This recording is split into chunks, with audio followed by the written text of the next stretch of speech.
Have you ever felt like changing your life requires some massive, heroic effort? Like you have to turn everything upside down overnight? Well, what if the most profound transformations actually come from the smallest, most insignificant actions we take every single day? Today, we're going to uncover the surprising power of tiny habits. I mean, this quote just it hits home, right? How many of us have set these huge goals only to fall flat and then blame our own willpower?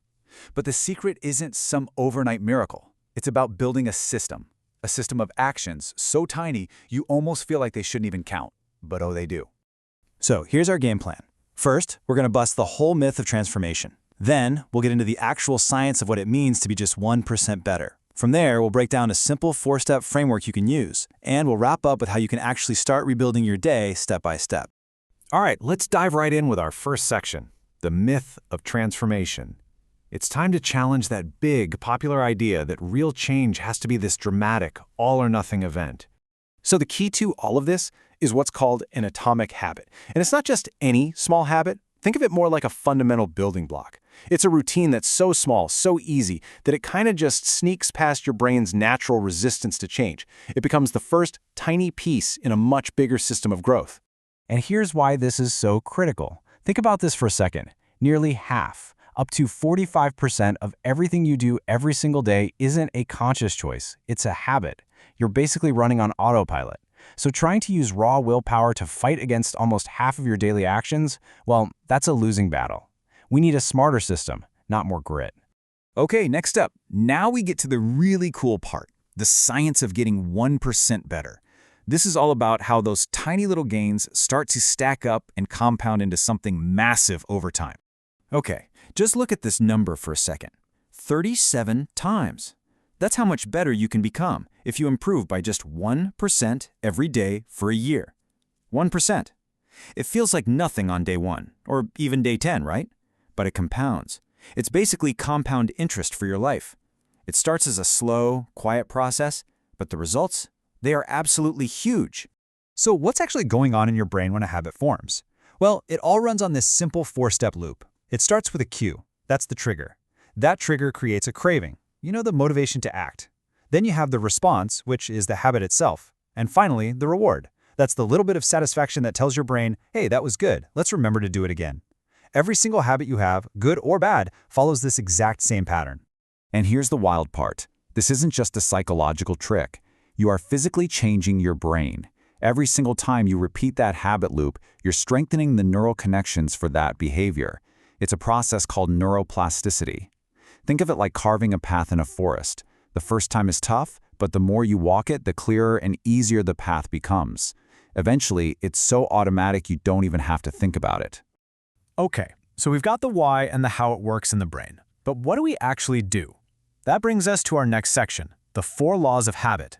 This is a super simple, practical framework for making real change happen. So this framework is basically a cheat code for hacking that habit loop we just talked about. To build a good habit, you need to do 4 things. 1, make it obvious. 2, make it attractive. 3, make it easy. And 4, make it satisfying. And if you want to break a bad habit, it's easy. You just flip them. Let's take that first law. Make it obvious. The whole point here is to stop relying on your memory or motivation. A really powerful way to do this is something called habit stacking. So instead of a vague goal like, I'm going to meditate for 5 minutes, which is super easy to forget, you stack it onto a habit you already do. You say, after I pour my morning coffee, then I will meditate for 5 minutes. See what happens? Your coffee becomes the automatic, obvious cue for the new habit. It's brilliant. And the other laws work just as simply. For make it attractive, you bundle something you want to do with something you need to do. Like you only let yourself listen to your favorite podcast when you're exercising. For make it easy, you got to use the 2-minute rule. Shrink any habit down so it takes less than 2 minutes. Read 10 pages becomes read just 1 page. The goal is just to start. And finally, make it satisfying. Your brain needs an immediate win.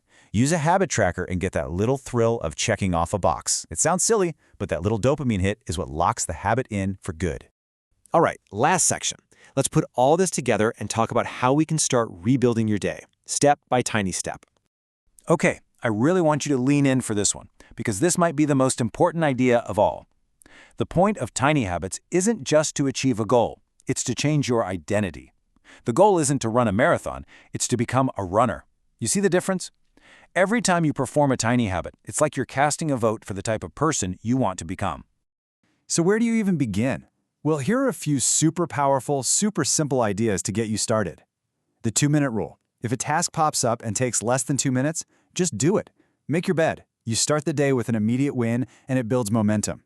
Drink water first before you even think about coffee or your phone. Hydrate your body and brain.